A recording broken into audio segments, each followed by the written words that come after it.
Olá pessoal, bom dia! Hoje é sexta-feira, nono ano, minha turminha favorita. E hoje, pessoal, nós estamos aqui para apresentar para vocês então as últimas aulas dessa semana, que são uma aula de redação, uma aula de matemática, uma aula de geografia e uma aula de educação física, que ocorrerão nessa videoaula nessa mesma sequência. A primeira aula, uma aula de redação, ministrada pela Miss Cristiane. A segunda aula, uma aula de matemática, ministrada pelo Mr. Matheus. A terceira aula, uma aula de geografia, ministrada pelo Mr. Sench. E a quarta aula, uma aula de educação física, ministrada pelo Mr. Igor. Pessoal, como ao longo de toda essa semana, estou deixando aqui o momento exato de que cada uma dessas aulas começam, junto com a agenda do dia. Desejo a vocês uma ótima sexta-feira. Aproveitem aí o final de semana, ok? Nos vemos, pessoal, na semana que vem. Fiquem com Deus. Tchau, tchau.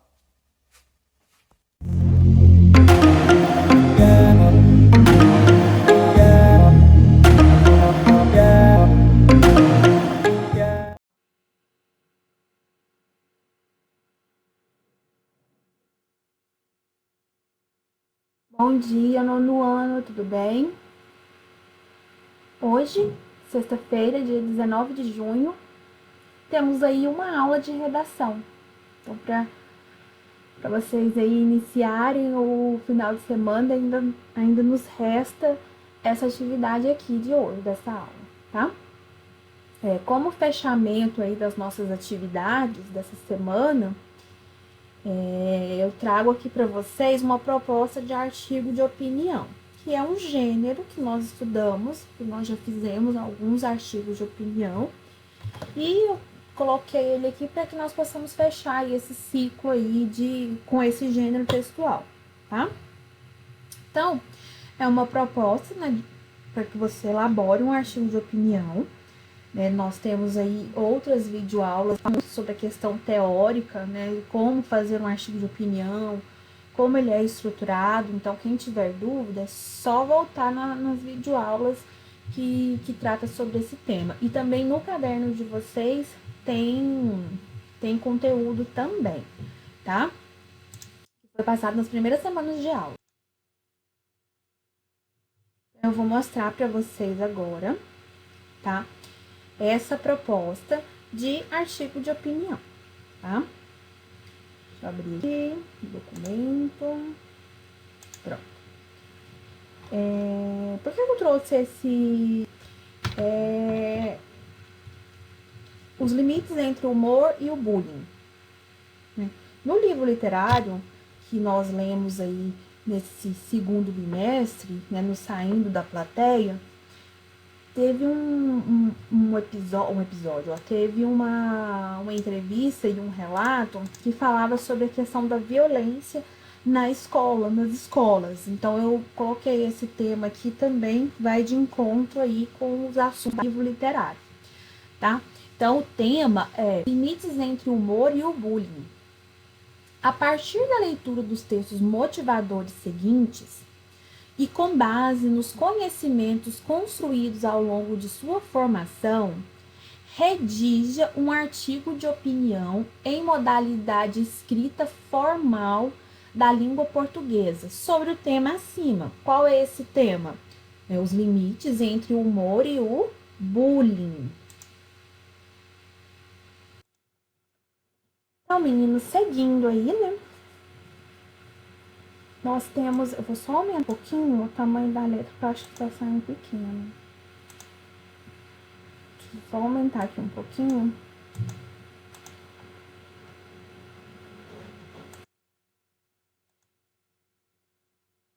Então, olha só.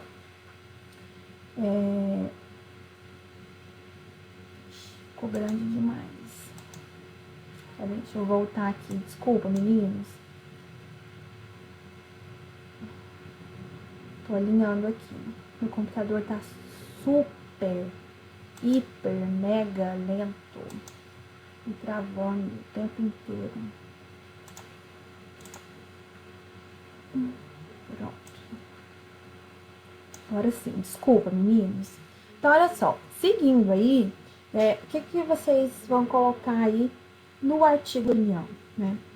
Você vai apresentar uma proposta de intervenção que respeite os direitos humanos. Que proposta de intervenção é essa?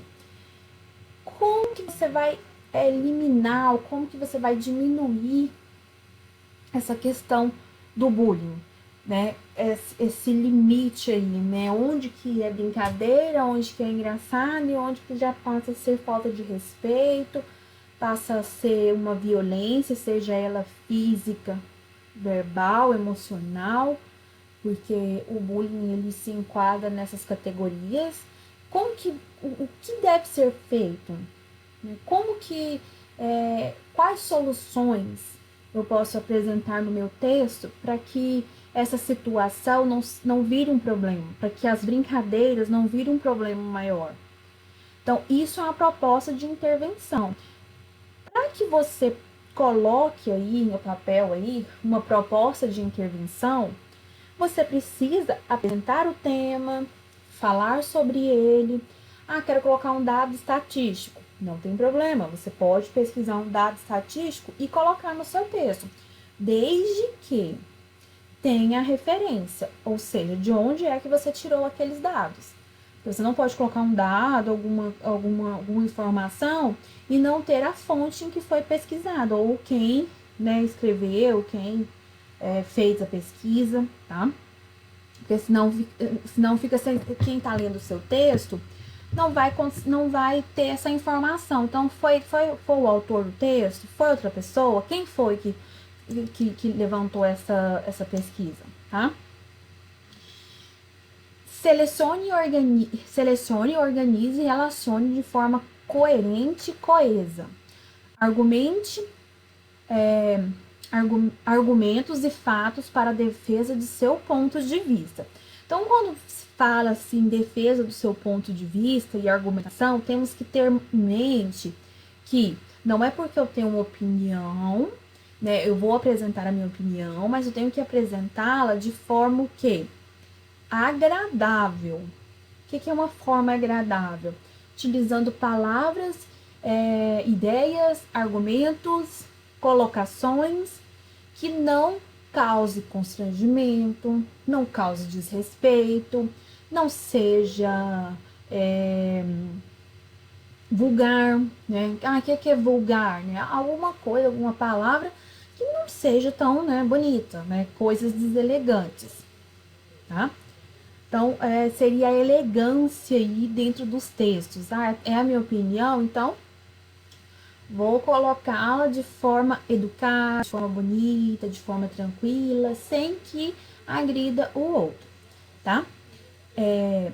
Então, vamos aí para os textos motivadores. Texto 1, vou ler com vocês. Muitas situações de agressões são encobertas por serem vistas como brincadeiras de criança. Deve ser considerada uma brincadeira aquela em que todos os seus participantes estão se divertindo e aprendendo positivamente algo ao longo da experiência. Então, o que é isso, meninas? O que significa isso? Essas agressões são encobertas. Brincadeiras, situações que, né, aos olhos de muitas pessoas podem ser vistas, uma brincadeirinha de criança. Não, que bobeira, é coisa simples, é coisa à toa. E aí aquilo vai virando uma bola de neve na cabeça de quem está sofrendo aquela agressão. Então, para que seja uma brincadeira, tem que ser algo gostoso, tem que ser algo interessante, tem que ser algo que provoque alegria em todos os participantes. Se tem alguém que está chateado, se tem alguém que está se sentindo mal com isso, aí precisa ser revisto. Então, tem alguma coisa errada. Tá? Seguindo aí a leitura. À medida que um participante passa por uma situação angustiante, causando nele dor emocional ou física, e sem ter como se defender, a situação deixa de ser uma brincadeira para se tornar uma agressão. Meninos, isso aqui é muito sério. Agressão física, agressão emocional. Tem brincadeiras, né? Brincadeiras de empurra-empurra, apertos, né? A pessoa fica beliscando, coisas do tipo, e aí acha engraçado e tal. Muitas das vezes, essa brincadeira, para quem tá sofrendo esse tipo de situação, quem tá recebendo essa brincadeira, ela não é vista positivamente. Tem gente que não gosta, então, tem gente que não gosta desse tipo de brincadeira. Até porque não é bom, não é agradável. Ninguém gosta de ficar sendo empurrado. Isso foi só um exemplo de uma das brincadeiras. Um exemplo, não sei se hoje, faz muito tempo que eu não vejo, mas teve uma época que tinha uma brincadeira chamada Pedala Robinho. O Pedala Robinho era tipo um tapa na orelha. Que as pessoas, isso da minha época, uns 10, sei lá, acho que uns 10 anos atrás. Menino 20 dava um tapão na orelha. E aí aquilo virou uma brincadeira, pedala Robinho, não sei o que, pedala Robinho. Esse pedala Robinho, esse tapa, ele pode ser o quê? Considerado como uma agressão física. Né? Porque muitas das vezes tem gente que não gosta de ser tocado, tem gente que não gosta que encoste, ainda mais se for um tapa. Uma brincadeira que causa um desconforto físico. Brincadeiras que causam dor emocional, incômodo emocional, apelidos, tá em primeiro lugar, né? Apelidos de mau gosto, né? Aquelas palavras assim que a pessoa não gosta. E às vezes nem precisa ser só o apelido, pode ser a pessoa tá vivenciando alguma coisa na vida e aí o outro fica cutucando e fica falando e fica explorando aquilo e de forma desagradável, e achando engraçado uma situação que às vezes nem é engraçada, se torna em uma dor emocional. Então mexe com o psicológico, a psique da pessoa, tá? Então, quando não é brincadeira, quando não é vista por... Ah, mas quem que tem que ver se é brincadeira ou não? Sou eu ou a pessoa que eu tô brincando? A pessoa que você está brincando. É ela que vai dizer se ela vê aquilo como brincadeira ou não, tá? Outra coisa que eu vejo muito, tem muita gente que gosta de brincar, de ficar cutucando, brincando, falando, mas quando passa a brincadeira pro lado dele, quando ele se torna o foco da brincadeira, aí a pessoa já muda de tom, já não gosta. Então é aquele postado que eu não quero pra mim, eu não quero pros outros, tá? Finalizando aí esse texto, qualquer forma de exclusão e acusação causa constrangimentos. Então, o que é essa exclusão? Tem gente que às vezes é excluído da turma, é excluído daquele nicho, né, de pessoas. Que é nicho? Aquele grupinho, panelinha, né, mais propriamente dito. E aí, às vezes, essa exclusão vai ficando de uma forma que a pessoa não é chamada para nada, a pessoa não é. Ela é excluída, ninguém olha. Isso também é uma forma de agressão, causa um certo constrangimento. Ah, mas eu não gosto daquela pessoa. Tudo bem se você não gosta, mas se você exclui ela em todo momento, em tudo que for situação, principalmente dentro da sala de aula, no recreio, atividades extracurriculares relacionadas à escola, que é o nosso contexto aí, essa pessoa vai ficando mais reclusa, até que ela explode. Explode de tristeza, explode de depressão, explode com compulsão, seja ela alimentar, ou às vezes cai no mundo aí de drogas, bebidas, como nós vimos lá no nosso livro, que nós lemos no Saindo da Plateia. Então tudo isso tem que ser visto, né? E constrangimentos. Ah, a pessoa é alta, muito alta, aí começa a fazer apelidinho, começa a colocar apelido. A pessoa é baixinha, começa a colocar apelido de baixinha pra cima, né? Ah, a pessoa tem estatura alta, tem estatura baixa. Ah, a pessoa tem o cabelo liso, tem o cabelo cacheado, tem o nariz com pontinho pra cima, tem o nariz... E aí vira uma loucura. Isso causa constrangimento. E aí vai virando, como eu disse pra vocês, uma bola de neve. Fica uma coisa interminável. E dolorida para quem tá sofrendo, para quem não gosta. O texto 2 é uma linguagem não verbal. Então, tem um verbal, o texto 1, e o texto 2 é um texto que corresponde aí a totalmente a linguagem não verbal. Por quê? Porque temos imagens aqui, tá? Aqui não dá para ler o que está escrito nesse desenho. Eu tentei procurar ele em outras fontes, mas eu não encontrei. Mas o que entende-se aqui? São aquelas brincadeiras que o pessoal faz. Se eu não me engano, eu acho que é 4 olhos que tá aqui. Não tenho certeza. O 4, aqui dá pra ver, aqui embaixo eu acho que é 4 horas, até porque o menino usa óculos. Então são aquelas brincadeiras que o pessoal escreve alguma coisa, pega uma fita adesiva e cola nas costas da pessoa sem a pessoa ver.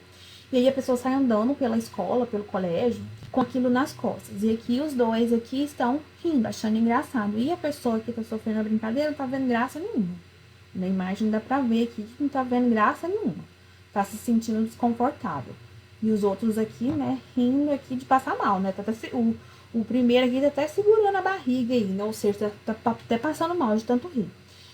Isso aqui é uma forma de bullying, é uma forma de brincadeira que causa constrangimento, causa, né, um mal-estar em quem está sofrendo. Então, diante dessas colocações aqui, dessas análises que eu fiz aqui com vocês, e de outros exemplos que vocês tenham visto, ou se você vai pesquisar, ou se você viu na TV, enfim, com base nos seus conhecimentos, você vai redigir e você vai escrever um artigo de opinião sobre esse tema aqui, ó, os limites entre o humor e o bullying. Até onde vai a brincadeira e onde que começa o bullying.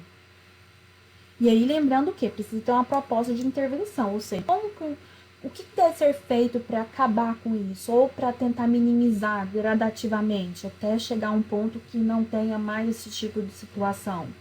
Ou não tem como mais, não tem jeito, nós só vamos dar uma melhoradinha e pronto. Então, né, vai depender aí da sua opinião, porque é o seu texto, tá? Evitem colocar achismos. Eu acho que deveria ser isso e isso. Se nem você acredita no que você está falando, imagina o outro. Ou seja, quem estiver lendo seu texto. Então, evite os achismos, tá? Termos remetam aí à dúvida, tá? Que você está querendo colocar a sua opinião, convencer o outro de que a sua ideia é que é a correta. É que está mais de acordo com o que deve ser feito, tá? Meninos, então é isso. Um ótimo final de semana para vocês, tudo de bom e até segunda-feira. Tchau, tchau.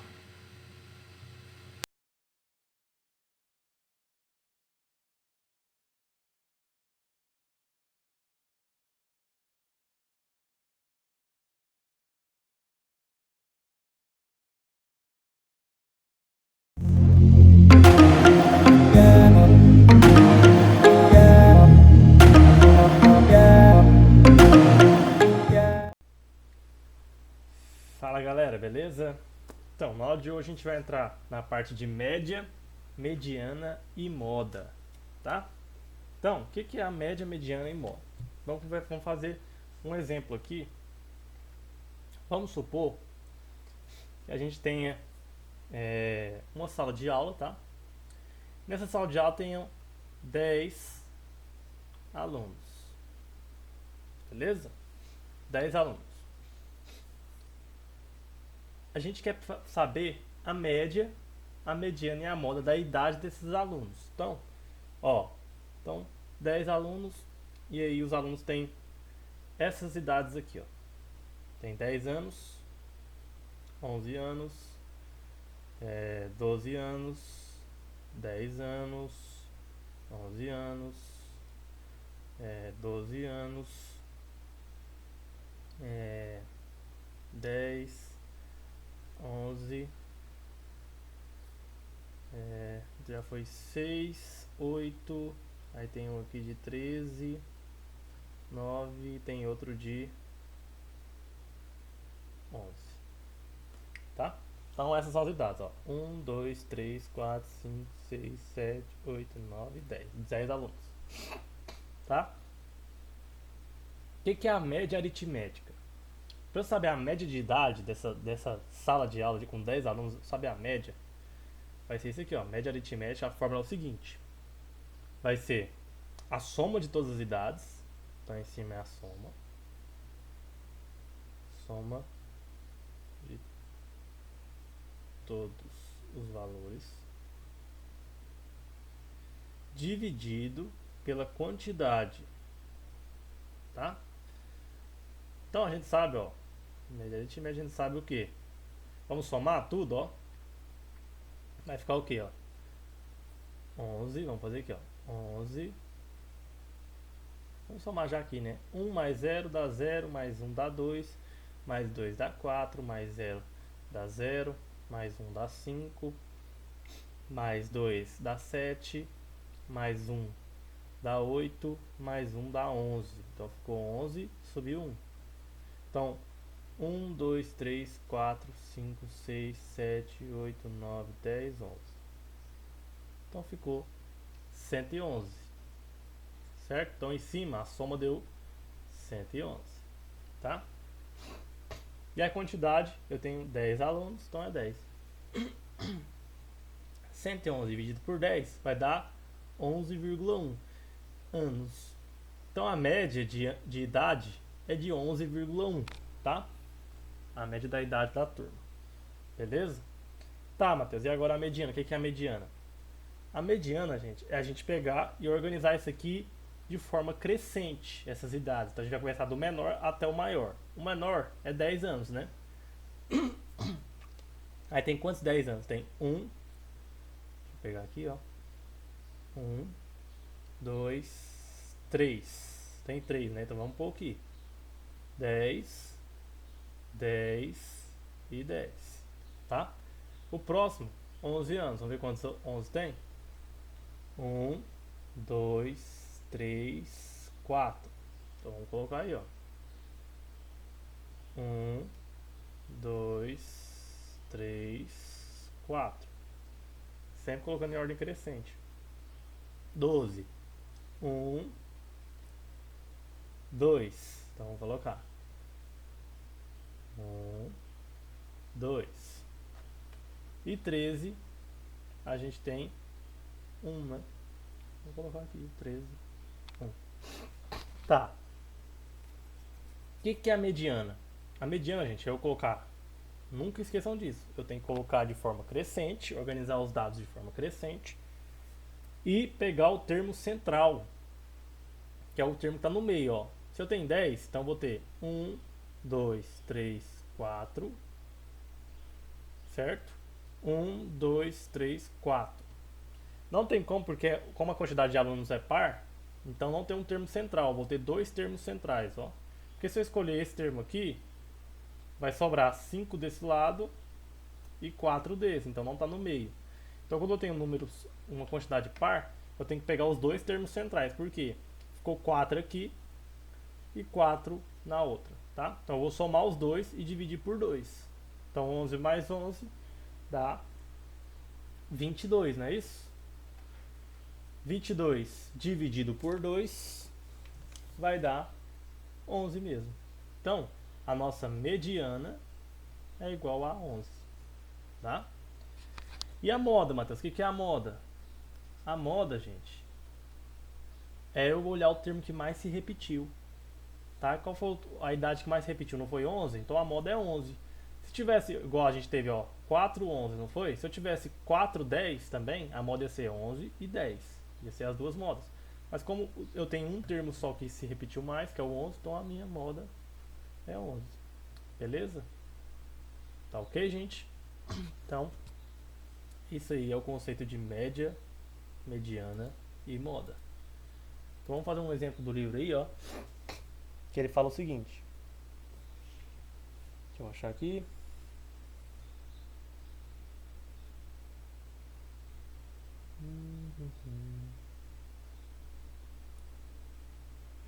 Deixa eu ver. Vou pegar 4, 20, 22 e 27. 27. Tá, vamos fazer isso daí, ó. Quantidade de gols aí, ó. Na página 82, peguem aí. Aí fala assim, ó. A seguir está apresentado o número de gols marcados em cada rodada de um campeonato de futebol. Então a gente tem 38 rodadas e tem o número de gols aí, ó. Na primeira rodada foram 16 gols, na segunda 22, 25, 26, 18. Então vejam que está fora de ordem. A primeira coisa que a gente tem que fazer quando a gente pegar isso aí é colocar, para facilitar, é colocar na ordem crescente. Vocês viram a página aí? Vai ter a tabelinha aí com a ordem crescente, ó, começando do 15 e vai até o 30, tá? Então tá, vamos calcular primeiro a média, né? Começa sendo da média. Média aritmética, que é o quê? É somar tudo, então a gente vai somar, ó, 16 mais 22 mais 25, mais, e assim vai, tá? Vamos somar tudo, dividido por, são quantas rodadas? 38, então dividido por 38. Essa soma aí vai dar 860 gols, dividido por 38. Fazendo essa divisão, vai dar uma média de gols de 22,63. Essa média significa o quê?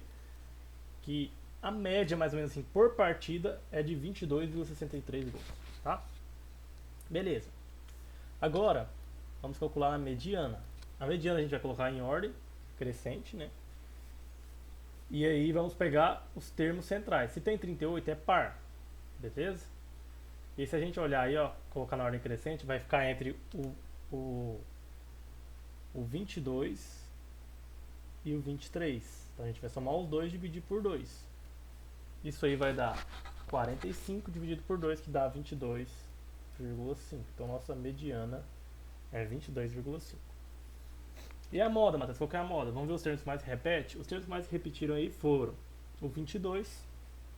Então vou pôr a moda aí, que repetiu 4 vezes, né? Então 22. E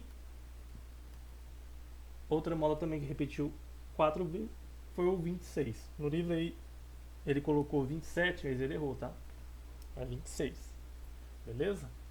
Então é isso aí, galera. É bem simples, bem tranquilo. E é só isso aí, tá? Então essa aí foi a nossa aula. Espero que tenham gostado, espero que tenham aprendido. E até a próxima aula. Valeu, obrigado.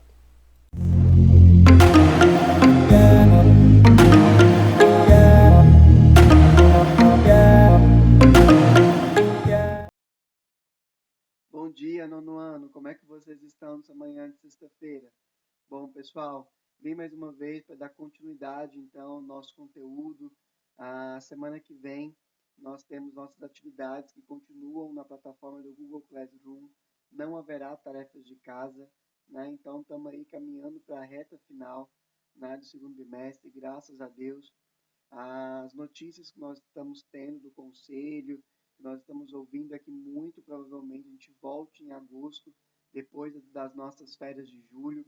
É isso que nós esperamos. Sei que não está fácil para vocês, nem para nós, para ninguém nesse momento tão único para todo mundo, mas é com fé aí que esse momento está acabando. Por isso, não desistam, esforcem-se ao máximo nessa reta final, ok? Na aula de hoje eu trago um complemento para a nossa aula. Eu queria falar um pouquinho sobre os conflitos entre Israel e a Palestina, que é um dos principais conflitos do Oriente Médio, região que nós estamos estudando dentro do continente asiático. E é isso o tema da aula de hoje, é falar um pouquinho sobre os conflitos entre Israel e Palestina. Para isso, eu trouxe um vídeo de um canal no YouTube, um vídeo bem interessante, que eu queria passar para vocês, eu queria que nós assistíssemos juntos, tá bom? No final eu faço um adendo, né? Eu vou acrescentar um pouco, um comentário sobre o conflito entre Israel e a Palestina, né? Um conflito que não é de hoje, mas um conflito bastante antigo. A gente verá isso no vídeo de hoje. E eu escolhi porque o vídeo tem uma animaçãozinha, ele tem uma linguagem bastante clara, tem mapas bem interessantes.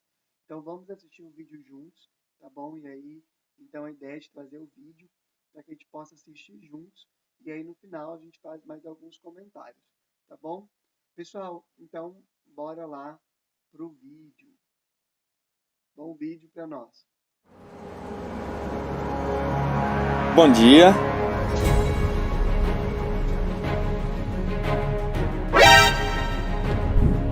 Ei, onde vocês pensam que vão? Quem são vocês? A pergunta é, quem vocês são? Ué, nós somos palestinos, essa terra é nossa. Nós moramos aqui. E nós somos judeus, nós já moramos aqui e vamos morar aqui de novo. E se a gente não quiser?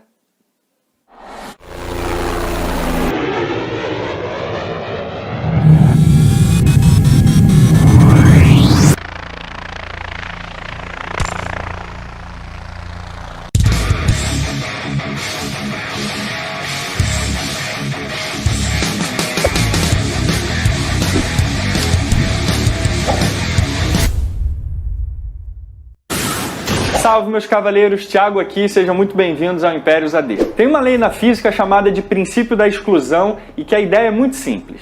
2 corpos não podem ocupar o mesmo espaço. E ninguém provou tanto essa lei durante as décadas quanto israelenses e palestinos.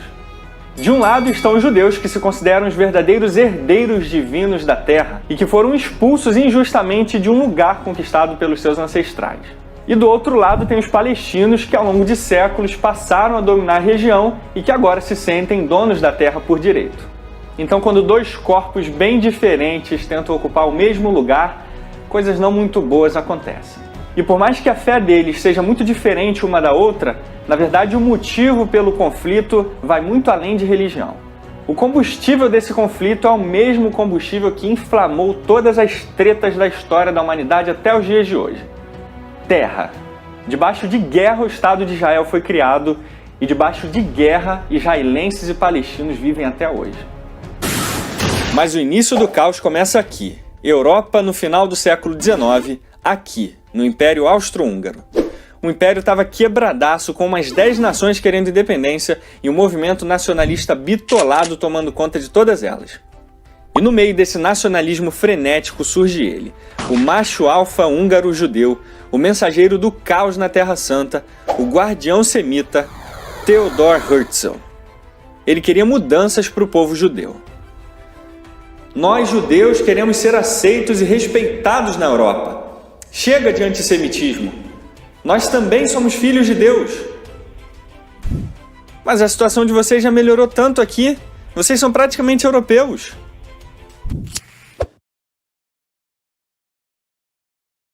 Tá, mas já foi bem pior, vai.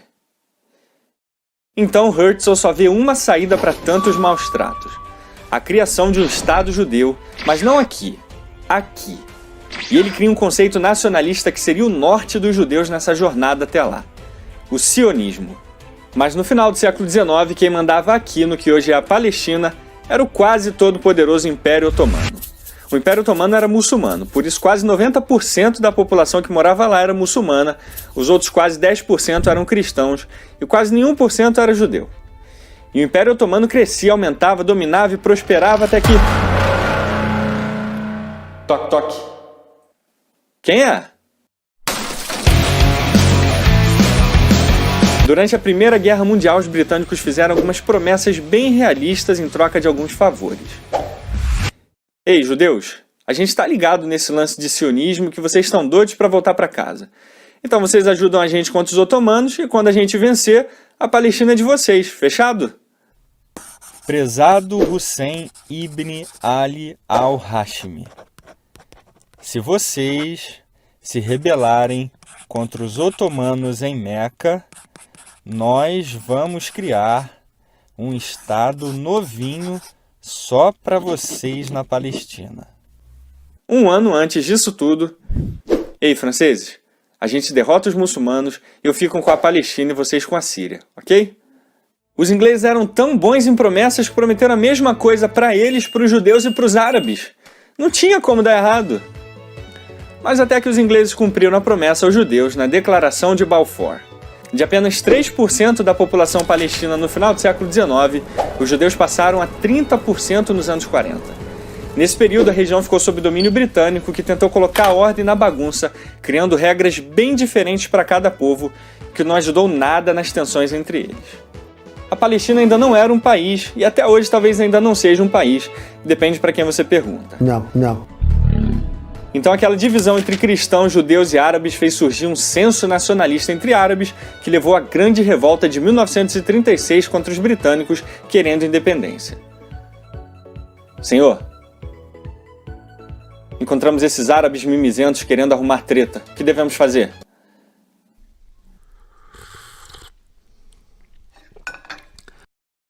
Matem todos. Com a ajuda de milícias judaicas, os britânicos trucidam os árabes em 1939. Agora os judeus estavam rindo à toa. Derrotaram os árabes, ajudaram os britânicos e iriam conquistar ainda mais terras, certo? Ei, judeus, temos uma boa notícia para vocês. A partir de agora, vamos unir vocês e os palestinos em um estado, vamos diminuir a quantidade de imigrantes judeus e vamos impedir que vocês comprem mais terras dos árabes.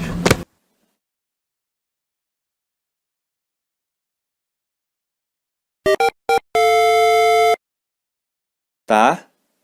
E qual a boa notícia mesmo? Com a criação do Livro Branco em 1939, o Reino Unido esperava diminuir as tensões entre os judeus e palestinos, equilibrando suas populações, limitando as compras de terras pelos judeus e, por fim, criando um Estado independente para os dois povos coexistindo pacificamente. Isso não seria o máximo? É. Até o Reino Unido já teve seu momento de fantasia. Mas essa limitação toda deixou os judeus muito magoados. E para piorar ainda mais, a Segunda Guerra Mundial começa e para fugir do nazismo, milhares de judeus migram para a Palestina, aumentando ainda mais as tensões entre os dois povos.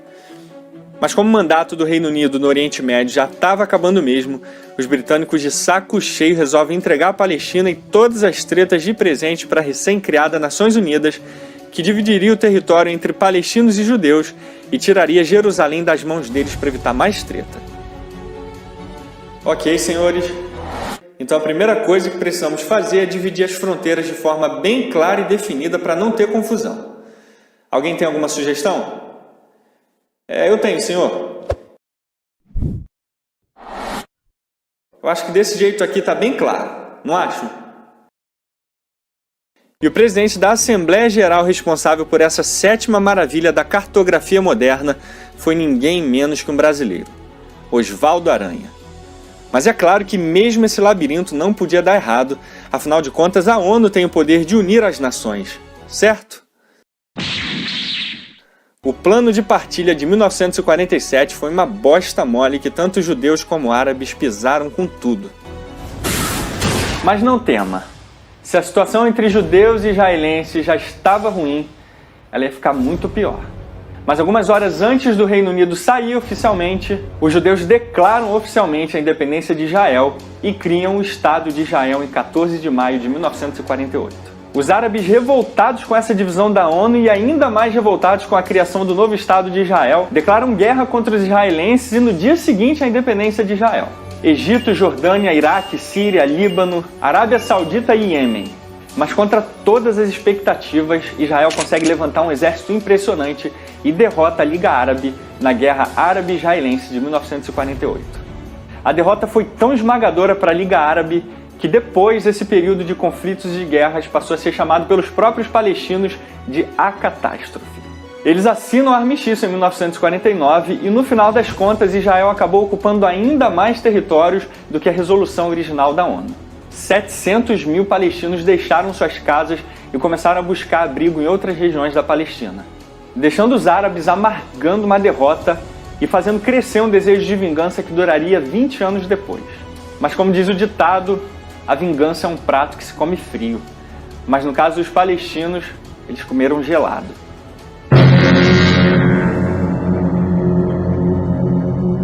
The tension in the Middle East over the Gulf of Aqaba blockade develops into full-scale war. Em 1967, de novo, uma coalizão de nações árabes invadem o território onde Israel ocupava na Palestina para acabar de uma vez por todas com os israelenses. E de novo, Israel lutaria sozinho. Mas o rolo compressor israelense estava sem freio. A Guerra dos 6 Dias foi uma derrota humilhante para os muçulmanos e uma vitória decisiva para os israelenses, que a partir de agora conquistariam ainda mais territórios. Da colina de Golã até a península do Sinai, até Jerusalém, era tudo de Israel agora. Israel tinha uma máquina de guerra que ninguém do mundo árabe parecia capaz de parar. Mas os muçulmanos tentaram de novo, e dessa vez no dia mais sagrado de Israel, o Yom Kippur. Com quase o dobro de soldados, o Egito, com o apoio da Síria, Iraque, Cuba e União Soviética, atacam Israel, que era apoiado pelos Estados Unidos. Mas no fim, e de novo, Israel tem os melhores resultados na guerra do Yom Kippur. Mas os ânimos começaram a melhorar a partir de 1979, com o acordo de paz entre Israel e Egito, com a mão do tio Sam, é claro. Israel devolve a península do Sinai para o Egito e o Egito, em troca, reconhece oficialmente o Estado de Israel. Israel estava feliz, o Egito estava feliz, todo mundo estava feliz, até que ele chega. Yasser Arafat, ou Arafat. O desejo de vingança continuava aceso nos palestinos e nos muçulmanos e ele levaria novamente a luta até Israel, em especial nos anos 70 e 80. Mas Israel contra-atacou violentamente e destruiu bases inteiras no Líbano. E para revidar esse ataque de Israel, grupos de guerrilheiros muçulmanos criaram o Hezbollah, que é visto pelos próprios palestinos e muçulmanos como um grupo legítimo de luta contra Israel, mas na verdade é encarado como terroristas por boa parte do mundo ocidental e até pela Liga Árabe. E mesmo assim Israel continuou expandindo seu território, criando comunidades judaicas na Cisjordânia e em Gaza, o que acabou causando uma série de revoltas da própria população, que ficou conhecida como as Intifadas. E nesse caos surge o Hamas, um grupo que queria a libertação dos palestinos, o fim de Israel, mas que era contra a Organização de Libertação da Palestina. As coisas começaram a mudar com negociações entre a OLP de Arafat e Israel, com uma mãozinha do tio Sam novamente, o que levou ao Acordo de Oslo. Nesse acordo, a OLP reconhecia o Estado de Israel e o Estado de Israel passaria a reconhecer a OLP como soberana da Palestina. Um ano depois, foi a vez da Jordânia aceitar a soberania de Israel. Mas a partir de 1995, o caos volta a reinar na localidade, na região. Só que a partir de 1995, o Hamas começou uma série de ataques contra civis israelenses, o que acabou gerando uma resposta agressiva de Israel, acabando assim um período de paz na região. E esses eventos levaram à segunda intifada, que acabou matando milhares de judeus e palestinos. E para proteger os judeus contra esses ataques do Hamas, o primeiro-ministro de Israel, Ariel Sharon, começa a criar um muro na Cisjordânia, que era onde ficavam essas comunidades judaicas. Mas os palestinos acabaram acusando os israelenses de invadir seu território na construção desse muro. Então, quando Arafat morre em 2005, o Hamas começa a controlar o governo palestino, aumentando ainda mais a tensão entre os dois povos. Nos últimos 15 anos, o Hamas lança foguetes e ataques pesados contra Israel. E Israel, por sua vez, responde violentamente aos ataques. E no meio de tudo isso, quem mais sofre é e sempre será o povo inocente. E enquanto muitos perdem hora discutindo quem é o culpado de tudo isso, quem começou esse conflito, o povo sofre, o povo morre. O povo não está esperando que alguém vá até lá e assuma a culpa pelos seus erros. O povo está esperando que alguém vá até lá e traga a paz que eles tanto sonham. É isso que eles querem. E no fim, é isso que todos nós queremos e ansiamos, onde quer que a gente esteja. E fechamos aqui, meus cavaleiros, e como sempre, muito obrigado por tudo, em especial aos meus cavaleiros apoiadores que investem e financiam o meu trabalho para que eu possa continuar produzindo conteúdo 100% original e com o máximo de qualidade possível que vocês tanto gostam. E se você quiser e puder apoiar o canal, é só clicar no izinho aí em cima ou no link na descrição e fazer um cadastro bem rápido e fácil. Então, de novo, muito obrigado por tudo, um grande abraço... Ai, agora a caneca.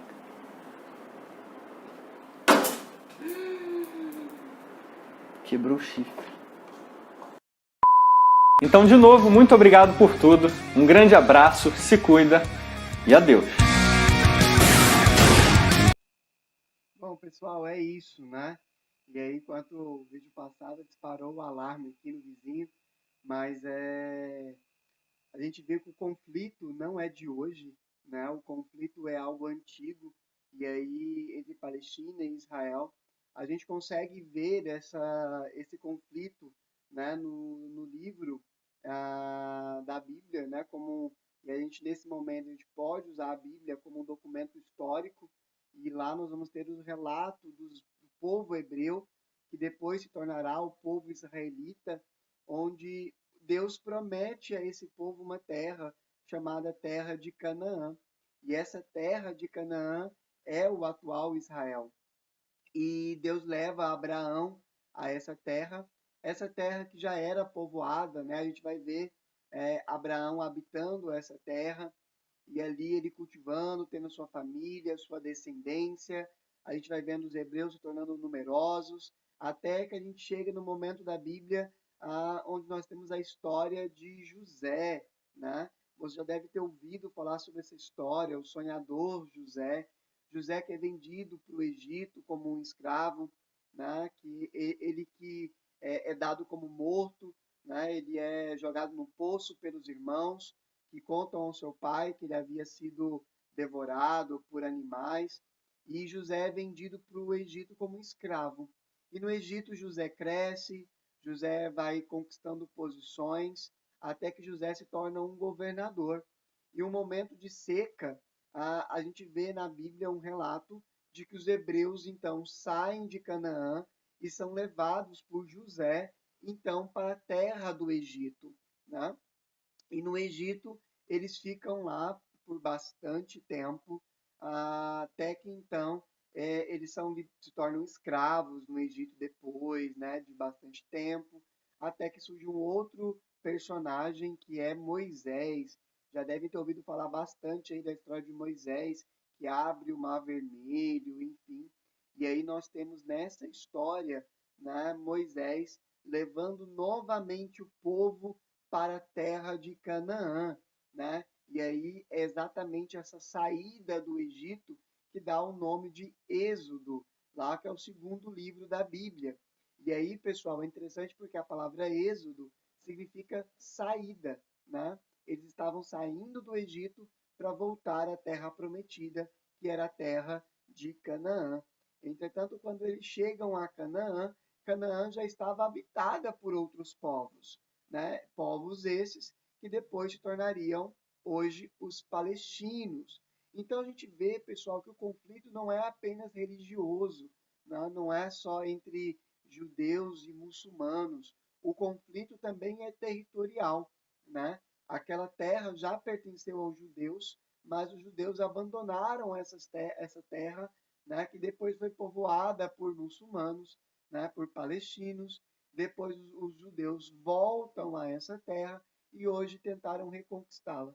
E o grande conflito, como a gente pôde ver no vídeo, é depois que a ONU interfere, né? É quando a ONU cria o Estado de Israel e Palestina, a ONU retira parte do Estado da Palestina para criar o Estado de Israel. Isso enfurece os palestinos, que perderam território, né? Que não aceitam então o acordo e entram em conflito com Israel. A ONU arma Israel, né? Ela acaba ficando do lado de Israel.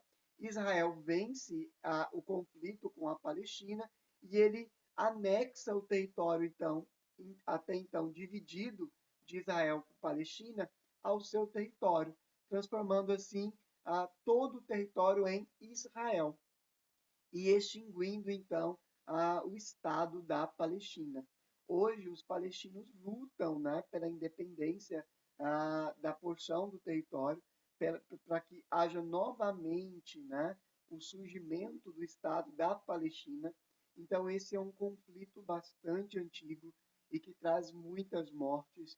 É um dos piores conflitos que nós ainda temos no mundo e talvez um dos mais antigos, né, que permanecem aí por séculos, porque, como nós vimos, é um conflito religioso, é um conflito ideológico, é um conflito territorial, né? Então, é um conflito bastante complexo que está numa região do Oriente Médio, tá? Então, sempre que vocês ouvirem sobre o conflito entre Israel e Palestina, lembrem-se que é um conflito que acontece na Ásia, é um conflito que acontece na região do Oriente Médio. E é um conflito bastante complexo.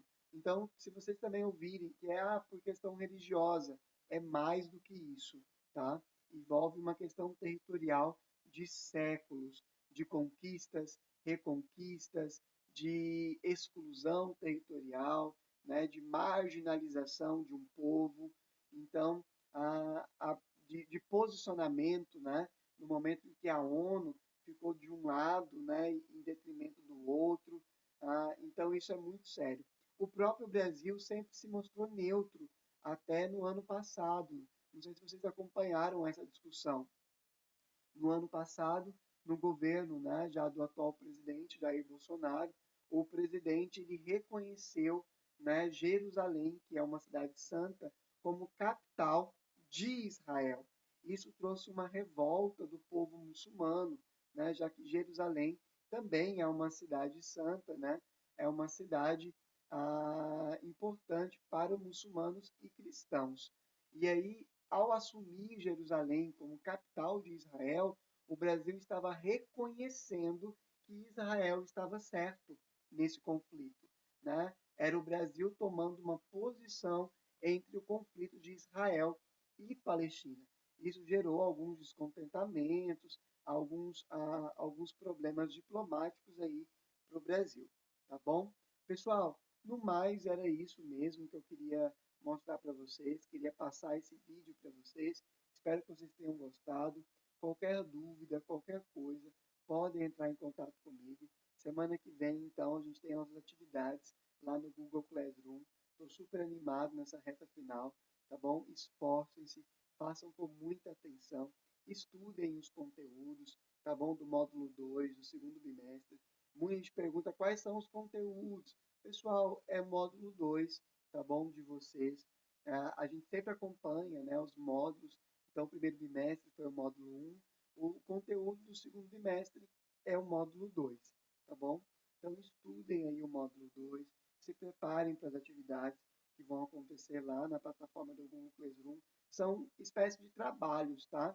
Que vocês responderão lá em forma de formulário, de perguntas e respostas, tá bom?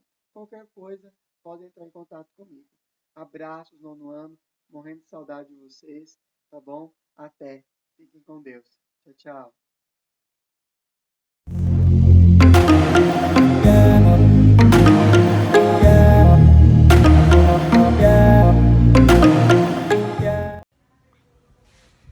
E aí, turma? Beleza com vocês? Tudo tranquilo? Tio Igor mais uma vez aqui propor mais uma atividade para vocês. Espero que vocês estejam fazendo todas as atividades, espero que vocês estejam se divertindo, espero que vocês estejam ficando em casa também, né? Ó, hoje o tio Igor preparou 5 exercícios, certo? Hoje a nossa aula é uma aula de ginástica. 5 exercícios que vocês vão fazer em sequência, certo? Vocês vão fazer 6 voltas.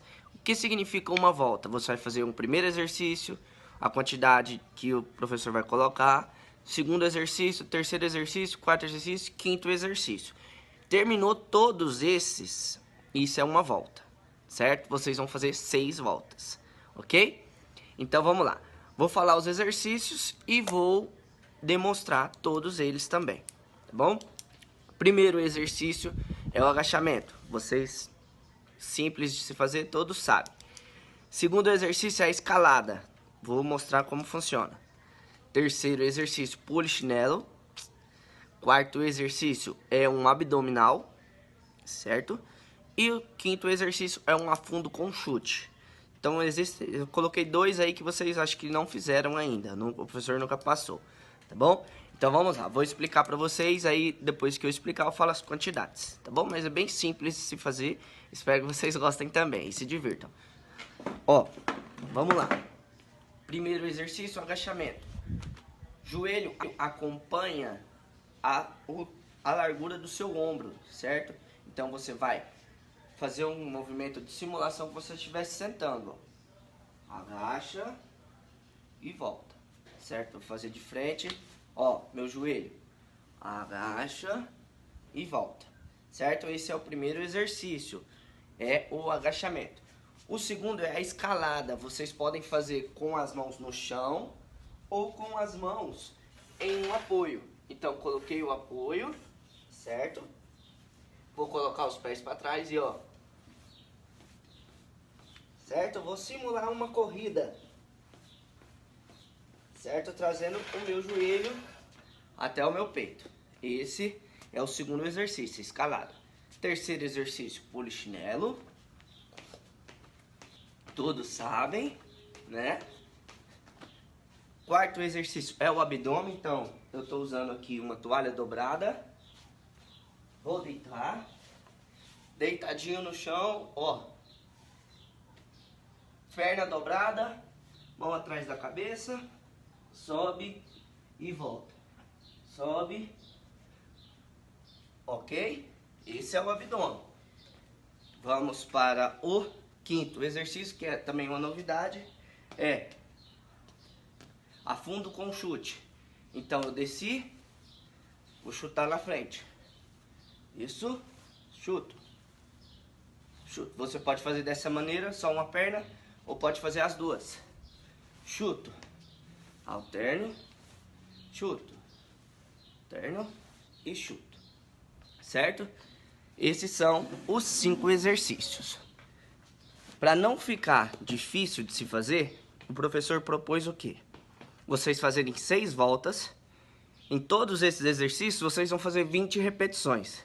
Então, 20 repetições de agachamento, 20 repetições na escalada, vocês vão contar até 20. 20 repetições de polichinelo, 20 de abdômen e 20 de afundo com chute, certo? Vou mandar aí na descrição certinho para que vocês possam fazer, beleza? Então, são 5 exercícios: agachamento, escalada, polichinelo, abdômen e afundo com chute. 6 voltas de 20 repetições, ok? Ó, espero que gostem, chame alguém para fazer com vocês e até a próxima. Um beijo, fiquem com Deus.